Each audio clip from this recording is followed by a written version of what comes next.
अस्सलाम वालेकुम। उम्मीद करता हूँ लोग खैरियत से होंगे। लाइफ बहुत मजे में चल रही होगी। Welcome to Chartered Commerce Studio once again. This is sir Khandaniya, CA finalist. Sir हम स्पेशल जनरल को पढ़ रहे थे, उसी को कंटिन्यू करते हैं। चलो सर स्टार्ट करते हैं। चल चल सर, हमने स्पेशल जनरल पढ़ा था। स्पेशल जनरल की सबसे बड़ी टाइप कौन सी थी? Cash book. तो सर आज हम कैश बुक को पढ़ने जा रहे हैं कि कैश बुक क्या होती है। Sir cash book, a cash book is a special journal. हमने ये लास्ट क्लास में पढ़ा था कि कैश बुक क्या है, कि स्पेशल जर्नल है। एंड लेजर एक लेजर है। मतलब कैश बुक एक स्पेशल जर्नल की टाइप है और एक लेजर की टाइप है। किस चीज को? लेजर कंबाइन, जो कंबाइन करता है क्या? डेट इज यूज्ड, जो यूज होती है टू रिकॉर्ड ऑल कैश और bank transaction of a business. क्या कहना चाह रहा है? बोल रहा है कैश बुक एक स्पेशल जर्नल की टाइप है। कैश बुक एक स्पेशल जर्नल की टाइप है या एक लेजर है। एक लेजर है। लेजर, अच्छा कंबाइन का लफ्ज क्यों किया गया है? क्योंकि इसमें कैश भी आता है और बैंक भी आता है। देखिए, टी अकाउंट जब हम पढ़ेंगे, लेजर जब पढ़ेंगे, जब आपको समझ आएगा कैश का टी अकाउंट अलग बना दो, बैंक का टी अकाउंट अलग बना दो। लेकिन कैश बुक एक ऐसा टी अकाउंट है, एक ऐसा लेजर अकाउंट है जो कंबाइन है। जो कंबाइन है मतलब कैश और बैंक का दोनों का मिलकर बनता है। पहली बात, कैश बुक एक स्पेशल जर्नल की टाइप है और स्पेशल जर्नल एक बुक ऑफ ओरिजिनल एंट्री की टाइप है। ये बातें बार बार रिपीट कर रहा हूँ, एमसीक्यूज में आएगी कि कैश बुक ओरिजिनल एंट्री है या नहीं है। भाई कैश बुक स्पेशल जर्नल की टाइप है और स्पेशल जर्नल क्या कहते हैं? बुक ऑफ ओरिजिनल एंट्री की है टाइप। सही है। तो सर अगर कैश बुक पूछे कोई बुक ऑफ ओरिजिनल एंट्री है, yes sir book of original entry है। क्यों नहीं है? क्योंकि सर स्पेशल जर्नल का ताल्लुक उससे है। कोई आपसे पूछे, आपकी दादी से पूछे, भाई आप उसके पोते हैं? हाँ भाई हाँ पोते हैं। क्यों? क्योंकि आपकी दादी के बेटे का आप बेटे हो ना। बात समझ आ रही है? तो सर स्पेशल जर्नल की बुक ऑफ ओरिजिनल एंट्री एक बहुत बड़ी टाइप है। उसके अंदर स्पेशल जर्नल आता है। स्पेशल जर्नल के अंदर कैश बुक आती है। पहली बात, तो कैश बुक एक स्पेशल जर्नल की टाइप है और एक ऐसा लेजर है जो कंबाइन लेजर है। किस चीज का? बैंक और कैश का। बैंक और कैश का। कैश बुक रिकॉर्ड यूज कहाँ होती है? ताकि आप रिकॉर्ड कर सको तमाम कैश, तमाम कैश और बैंक की ट्रांजेक्शन जो भी बिजनेस में हो रही है। कैश बुक में तमाम कैश की ट्रांजेक्शन को रिकॉर्ड करते हो और तमाम तमाम बैंक की ट्रांजेक्शन को रिकॉर्ड करते हो। सर कंबाइन लेजर क्यों? क्योंकि जब आप टी अकाउंट में आएंगे, टी अकाउंट में आपको पढ़ाऊंगा तो आपको मैं बताऊंगा कैश का टी अकाउंट अलग बनता है और बैंक का टी अकाउंट अलग बनता है। लेकिन कैश बुक एक ऐसा टी अकाउंट है, एक ऐसा लेजर अकाउंट है जो कंबाइन है। कैश का भी एक साथ बनता है और बैंक का भी एक साथ बन रहा होता है। सर समझ नहीं आ रही कैसे आप बोल रहे हैं? सर मैं आपको समझाने की कोशिश करता हूँ। इसका फॉर्मेट देखते हैं। सर हम पढ़ने जा रहे हैं कैश बुक का फॉर्मेट। सबसे पहले कंपनी का नाम आएगा। सर स्पेशल और जनरल जनरल का भी मैंने फॉर्मेट पढ़ाया। आज हम पढ़ने जा रहे हैं स्पेशल जनरल की कैश बुक का फॉर्मेट। सर फिर आएगा 3 column cash book. Sir 3 column cash book. Sir ये 3 कॉलम क्यों बोलते हैं इसको मैं बताता हूँ। फिर आएगा फॉर दी मंथ, जिस मंथ के लिए बना रहा हूँ वो मंथ आ जाएगा यहाँ पर डैश में। ठीक है। और उस महीने की जो आखिरी तारीख होगी वो आ जाएगी। या तो वो 30 हो सकती है, या तो 31 हो सकती है, या वो 28। और जो सन चल रहा होगा वो आ जाएगा। 3 स्टैंडर्ड लाइनें आएंगी।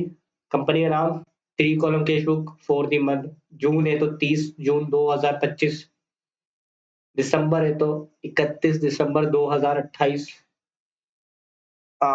जनवरी है तो 31 जनवरी 2030। 28 है तो, ओ सॉरी फेब है तो 28 फेब 2012। 12। ठीक है सर। तो जो सा सन चल रहा होगा, जो सा मंथ चल रहा होगा वो आ जाएगा। मतलब महीने की आखिरी तारीख, वो मंथ का नाम और ईयर। सर कैश बुक है ना, आमने सामने के पेज पे बनती है। रजिस्टर का आमने सामने का जो पेज होता है ना, उस पर बनाइए आप। सबसे पहले साइड होगी रिसीप्ट साइड। मतलब जो आपका लेफ्ट साइड का पेज होगा वो रिसीप्ट साइड होगी। और जो आपका राइट साइड का पेज होगा वो कौन सी होगी? Payment side. इस पे आप छोटा सा पेज नंबर लिखोगे। देखें, पहले ये 3 लाइन आएंगी। पहले ये लाइन आएगी, ये लाइन आएगी, ये लाइन आएगी। सही है। फिर उसके बाद चौथी लाइन को छोड़ के 5वीं लाइन पे मैं ये लिखूंगा। ये एक पेज की कहानी सुना रहा हूँ। फिर दूसरे पेज पे ये दोबारा लिखा जाएगा। क्योंकि आमने सामने का पेज है ना, फिर दोबारा ये लिखा जाएगा, फिर दोबारा ये लिखा जाएगा, और फिर क्या लिखा जाएगा, पेमेंट सेट। ठीक है सर, यानी कि दो पेज है आमने सामने के, दो पेज है आमने सामने के। सर पहले पेज पर कंपनी का नाम आएगा, 3 कॉलम कैश बुक आएगा फॉर द मंथ ऑफ, जो भी मंथ होगा 2021, ये तीन चीजें आ गई। फिर एक लाइन छोड़ के रिसीप्ट साइड लिखूंगा।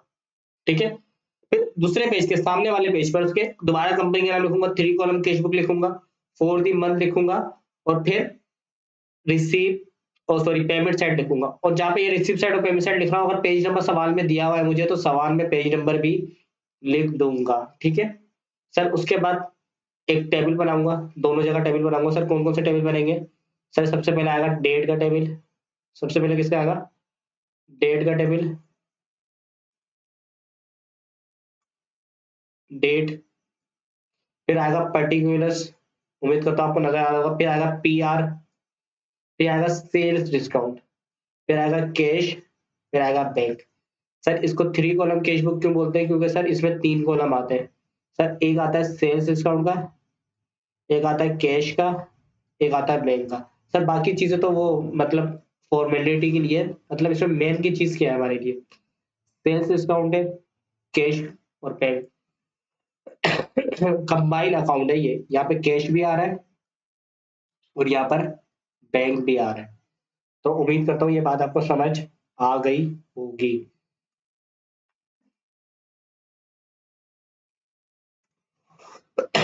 अब देखें, मैंने माल बेचा 1 लाख रुपए का, और अगर पैसा पैसा आया, पैसा मैंने 1 लाख रुपए की कैश सेल करी, तो मेरे पास पैसा आया होगा। तो पैसा आने वाली साइड कौन सी होगी? पैसा आने वाली साइड होगी ये।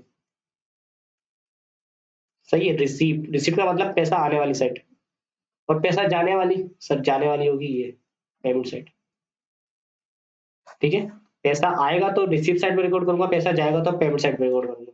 ठीक है, यानी कि एक तरह से बोला जाए तो कैश बुक मेरे लिए एसेट होता है। क्यों एसेट होता है? क्योंकि कैश बुक किस चीज से मिलकर बनता है? कैश से और बैंक से। और कैश और बैंक दोनों क्या होता है, हमने करंट एसेट में पढ़ा था, ये करंट एसेट्स होते हैं। तो ये मेरे लिए क्या होते हैं, एसेट्स होते हैं। यानी कि सर ये एक तरीके से इसकी डेबिट साइड है, और ये एक तरीके से इसकी क्रेडिट साइड है। समझ आ रही है? और डेबिट साइड को आपने कहा था लेफ्ट साइड में लिखते हो, और क्रेडिट साइड को आपने कहा था कहाँ पे लिखते हो, राइट साइड पे लिखते हो। तो सर सब कुछ यहाँ पर है आपके सामने, उम्मीद करता हूँ मैं आपको समझा पा रहा हूँ। सर सबसे पहले कंपनी का नाम आएगा, फिर 3 कॉलम कैश बुक आएगा, फिर 4th मंथ आएगा, जो भी मंथ को होगा उसकी आखिरी डेट आएगी, फिर सन आएगा, फिर रिसिप्ट साइड आएगी, पेज नंबर आएगा, फिर उसी के सामने पेज में दोबारा से वो चीजें रिपीट होंगी, और रिसिप्ट साइड की जगह पेमेंट साइड आएगी। सर रिसिप्ट साइड का मतलब है पैसा आने वाली साइड, और पेमेंट साइड का मतलब है पैसा जाने वाली साइड। उम्मीद करता हूँ ये बात समझ आ गई होगी। सर आप टेबल बनाओगे, एक डेट लिखोगे, पर्टिकुलर लिखोगे, पीआर लिखोगे, सेल्स डिस्काउंट आएगा, रिसीव में कैश आएगा और बैंक आएगा। इसको कंबाइन लेजर क्यों कहते हैं? क्योंकि यहाँ पे कैश और बैंक दोनों एक साथ आ रहे होते हैं सर, इसलिए। सर इसी तरीके से सर यहाँ पर पेमेंट साइड में भी डेट आएगी, पर्टिकुलर आएगा, पीआर आएगा, कैश आएगा और बैंक आएगा। सर जब पेमेंट साइड क्यों होती है, मतलब मैं किसी को पेमेंट कर रहा हूँ तो कोई ना कोई चीज परचेज करी होगी ना, मैंने कोई ना कोई चीज परचेज करी होगी, तो परचेज करूंगा तो परचेज डिस्काउंट आएगा। क्या आएगा? Purchase discount. जब बेचूंगा तो सेल्स डिस्काउंट होगा। ठीक है, यानी कि सर दोनों साइड्स पे जो कॉलम्स के में डेटा आने वाला है, यानी कि जो हेडिंग्स आने वाली है, वो एक में डेट आएगी, एक में पर्टिकुलर आएगा, एक में पीआर आएगा। सर रिसीव साइड पे सेल्फ डिस्काउंट आएगा और कैश आएगा, बैंक आएगा। सर पेमेंट साइड पे भी डेट आएगी, पर्टिकुलर आएगा, पीआर आएगा, परचेज डिस्काउंट आएगा, और कैश आएगा और बैंक आएगा। तो उम्मीद करता हूँ ये बात आपको समझ आ गई होगी। अगर मैं इसको बिठाऊं और आपको नजर आए तो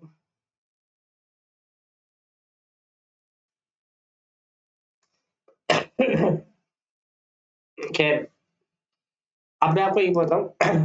देखिए, मैंने 1 लाख रुपए का आपको माल बेचा, मैंने आपको 1 लाख रुपए का माल बेचा, और आपको कहा यार 1 लाख रुपए का ये माल है, बल्कि आप मेरे कस्टमर हो तो आप मुझसे डिस्काउंट ले लो 10,000 रुपए का। अब आप मुझे पैसे कितने देंगे? 90,000 रुपए देंगे? सही है। यानी कि सर मैंने सेल करते वक्त आपको सेल्स डिस्काउंट दिया, मैंने सेल्स करते वक्त आपको सेल्स डिस्काउंट लिया। समझ आती है बात? मैंने आपको सेल्स करते वक्त सेल्स डिस्काउंट दिया तो सर मेरे को पास आने चाहिए थे 1 लाख रुपए, लेकिन अब 90,000 आ रहे हैं। तो सर यानी कि मेरा खर्चा हो गया डिस्काउंट का। क्या हो गया? खर्चा नहीं हो गया। मतलब मेरे पास, मैंने आपको डिस्काउंट दिया ना, मेरे पास 1 लाख रुपए आते हैं, लेकिन मैंने बिना वजह आपको बोल दिया, क्या कहता है भाई 90,000 दे देना, 10,000 का आपको डिस्काउंट मिल गया। तो सेल्स डिस्काउंट क्या होता है? खर्चा होता है। सेल्स डिस्काउंट क्या होता है? खर्चा होता है। सर क्या होता है? खर्चा होता है।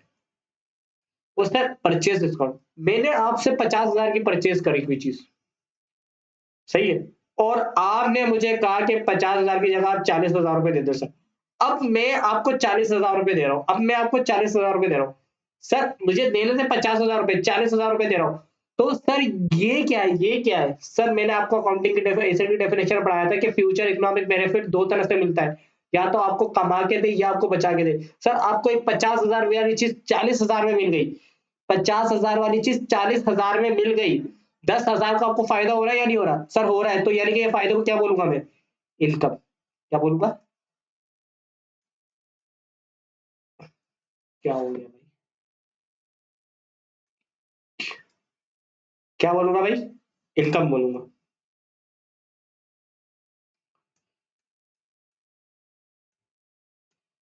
सही है?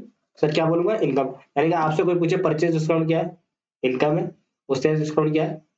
एक्सपेंस है। ठीक है, उम्मीद करता हूँ ये बात मैं आपको समझा पाया हूँ। सर सेल्स डिस्काउंट एक्सपेंस है, और एक्सपेंस जब बढ़ता है तो डेबिट होता है। याद आया? है? एक्सपेंस जब बढ़ता है तो डेबिट होता है, इसलिए सर ये डेबिट साइड पे लिखा हुआ है। और मैंने कहा था डेबिट साइड कौन सी साइड होती है? जो लेफ्ट साइड पर आती है। और सर परचेज डिस्काउंट एक इनकम है, और इनकम जब बढ़ती है तो क्रेडिट होती है, और इसलिए कौन सी साइड पे लिखा हुआ? क्रेडिट साइड पे लिखा हुआ। और क्रेडिट हमेशा किस साइड पे लिखा जाता है? राइट साइड पे लिखा जाता है। सर ये था कैश बुक। सर इसमें बहुत सारे कॉन्सेप्ट है, सर इस लेक्चर को 2 से 3 बार लाजमी देखिएगा। सर इस पे मैंने बहुत ही भारी कॉन्सेप्ट बताया आपको। सर आगे आने वाले लेक्चर्स में दोबारा से रिपीट करूंगा, लेकिन लेकिन मैं आपको ये बता दूं कि छोटा सा लेक्चर है, 10-15 मिनट का लेक्चर को शायद। सर इस लेक्चर को अगर आप दोबारा देख लेंगे तो आपके लिए बहुत आसानी हो जाएगी। सर इसके बाद हम पढ़ने जाते हैं, सर इसकी दूसरी टाइप है कौन सी? पेटी कैश बुक। सही है? पेटी कैश बुक क्या है भाई? पेटी कैश बुक क्या है? पेटी कैश बुक, आप पेटी cash book is a record. एक पेटी कैश बुक क्या है? अच्छा यहाँ पे इसने स्पेशल जर्नल नहीं बोला, ऑब्वियसली बात है ये स्पेशल जर्नल होगा। पेटी cash book is a record use, एक पेटी कैश बुक एक ऐसा रिकॉर्ड है जो यूज करता है to maintain small and routine day to day expenses of a business. मतलब छोटे छोटे खर्चों के लिए, और जो डेली होने वाले खर्चे उसके लिए बार बार मैं कैश बुक में ना जा रहा हूँ भाई। कैश बुक में भाई मैं बड़ी चीजें लिखूंगा यार, समझ आ रही है? अरबों खरबों का मेरा बिजनेस है, तुम चाय मंगवा रहे हो मेरे साथ, बोल रहे हो यार सर सर कैश चला गया, कैश बुक में लिख दिया चाय 100 रुपए से क्रेडिट। नहीं भाई नहीं, ऐसा नहीं होना चाहिए। प्रैक्टिकली बिजनेस में क्या होता है, एक बीकॉम वाले को एक पेटी कैशियर बना देते हैं, पेटी कैशियर बना देते हैं, उसको पैसा कुछ दे देते हैं, बोलते हैं यार आपकी जिम्मेदारी है छोटे छोटे जो भी खर्चे होंगे ना बिजनेस के डेली रूटीन के, ये मैंने आपको पूरे महीने के पैसे दे दिए, आप इसी से खर्च करोगे। आप दोबारा मेरे पास नहीं आओगे, आप मेरे पास नहीं आओगे कि कैश बुक में इसको रिकॉर्ड करें। यार मैं यहाँ पे बिजनेस अरबों खरबों का कर रहा हूँ, मैं लाखों रुपए का प्लांट परचेज कर रहा हूँ, मैं लाखों रुपए का बिजली का बिल दे रहा हूँ, मैं लाखों रुपए की सेल कर रहा हूँ, मैं उसको कैश बुक में लिखूंगा, या तुम्हारी चार चाय 100 रुपए की जो आ रही है उसको, या तुम्हारी सिगरेट जो 100 रुपए की आ रही है उसको रिकॉर्ड करूंगा। तो बिजनेस के छोटे छोटे खर्चे जितने भी है, बिजनेस के छोटे छोटे खर्चे जितने भी है, डेली रूटीन के खर्चे जितने भी है, सर वो कहाँ रिकॉर्ड होंगे? पेटी कैश बुक में रिकॉर्ड होंगे। और इसको हैंडल करेगा कौन? इसको हैंडल करेगा एक पेटी कैशियर। पेटी कैशियर। उम्मीद करता हूँ ये बात आपको समझ आ गई होगी। सर इसका भी फॉर्मेट देख लेते हैं, लगे लगा। पेटी कैश बुक का फॉर्मेट सर बिल्कुल वैसा ही है। सर सबसे पहले कंपनी का नाम आएगा, फिर पेटी कैश बुक आएगी। सर वहां पे था 3 कॉलम कैश बुक, और 3 कॉलम क्यों बोलते हैं? क्योंकि उसमें 3 मेन कॉलम होते हैं, पर कैश का, बैंक का और डिस्काउंट का। और रिसिप्ट साइड पे सेल्स डिस्काउंट आता है, और पेमेंट साइड पर परचेज डिस्काउंट आता है, क्योंकि जब मैं पेमेंट कर रहा हूँ तो कोई मुझे परचेज डिस्काउंट देगा। अगर मैं कुछ सेल कर रहा हूँ तो मुझे किसी को सेल्स डिस्काउंट देना होगा। और सेल्स डिस्काउंट मेरे लिए एक एक्सपेंस है, क्योंकि मेरे पास पैसे कम आते हैं, इसकी वजह से मेरा नुकसान होता है। और मेरे पास परचेज डिस्काउंट एक इनकम है, क्योंकि मेरी वजह से इस परचेज डिस्काउंट की वजह से मेरे पास से पैसे कम जाते हैं, यानी कि मेरी सेविंग हो जाती है सर। उसके बाद आएगा 4th मंथ ऑफ, जो भी होगा वो आ जाएगा, ठीक है सर। फिर वो डेट आएगी, सही है, फिर पर्टिकुलर आएगा, ठीक है, फिर आएगा वाउचर नंबर, ठीक है, फिर आएगा CF, फिर आएगा कैश, फिर पोस्टेज, इंटरटेनमेंट, स्टेशनरी। सर एक, मतलब मैं आपको ये समझाना चाह रहा हूँ, डेट आएगी, पर्टिकुलर आएगा, वाउचर नंबर आएगा, LF आएगा। बाकी जितने भी छोटे छोटे खर्चे होंगे ना, उनका नाम आ जाएगा, ठीक है। डेट आएगी, पर्टिकुलर आएगा, वाउचर नंबर आएगा, LF आएगा। ये 4 चीजें तो हमेशा आएंगी, लेकिन बाकी जितने भी छोटे छोटे सवाल में खर्चे दिए हुए होंगे ना, उस सवाल के खर्चों के हिसाब से मैं उनकी हेड कॉलम बनाता रहूंगा। उम्मीद करता हूँ ये बात समझ आ गई। तो सर सारे खर्चे नहीं होंगे, गिने चुने खर्चे होंगे वो जो होंगे। सर यहाँ पे मैं कंप्लीट फॉर्मेट नहीं बताया मैंने आपको,